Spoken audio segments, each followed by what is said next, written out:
ఆస్ట్రేలియాలో మొన్న ఒక బీచ్ దగ్గర టెర్రరిస్ట్ అటాక్ జరిగింది.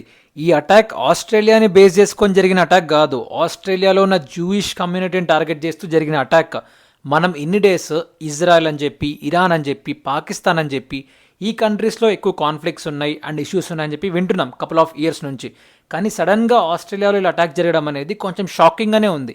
ఎందుకు ఈ అటాక్ జరిగిందంటే, అమెరికా, ఇజ్రాయెల్లో ఎక్కువ జూయిష్ పీపుల్ ఉంటారు, అలానే ఆస్ట్రేలియాలో కూడా significant amount of Jewish people ఉంటారు.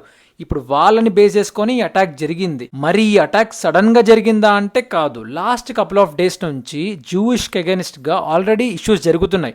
వాళ్ళు ఎక్కడన్నా సరే రోడ్ పైన కనపడితే కొంచెం అటాక్ చేయడం కానీ, లేకపోతే వాళ్ళకి అగెయిన్స్ట్గా యాంటీ సెమిటిజం స్లోగన్స్ రోడ్లపైన పోస్ట్ చేయడం కానీ ఇలాంటివి చేస్తున్నారు. ఎందుకు జూయిష్ పీపుల్ అంటే ఇంత కోపము అని అంటే ఒక ఎగ్జాంపుల్ ఇస్తా. ఇప్పుడు గాజా అనేది పాకిస్తాన్ అనుకోండి, ఫర్ ఎగ్జాంపుల్. గాజా ఏం పాకిస్తాన్ కాదు, గాజా అనేది పాకిస్తాన్ అనుకోండి. ఇజ్రాయెల్ అనేది ఇండియా అనుకోండి.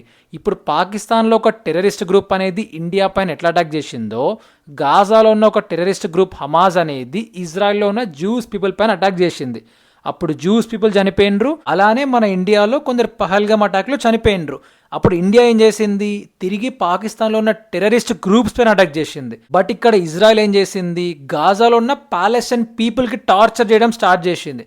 మోర్ దెన్ 50,000 కన్నా ఎక్కువ పీపుల్ పైన అటాక్ చేసింది. అక్కడ పీపుల్ ఏం తప్పు చేయలేదు ఆ టెర్రరిస్ట్ గ్రూప్ వల్ల.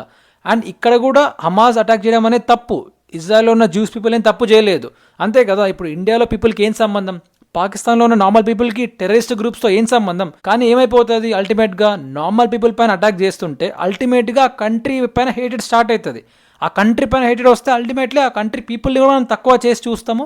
ఆ హేటెడ్ అనేది కంటిన్యూ అయితేనే ఉంటుంది. అలానే ప్రపంచంలో జూస్ కమ్యూనిటీ పైన హేటెడ్ అనేది కంటిన్యూ అయితేనే ఉంది లాస్ట్ కపుల్ ఆఫ్ ఇయర్స్ నుంచి. సో అలా వన్ ఆఫ్ ద హేటర్సే ఈ అటాక్ అనేది చేసిండ్రు ఆస్ట్రేలియాలో.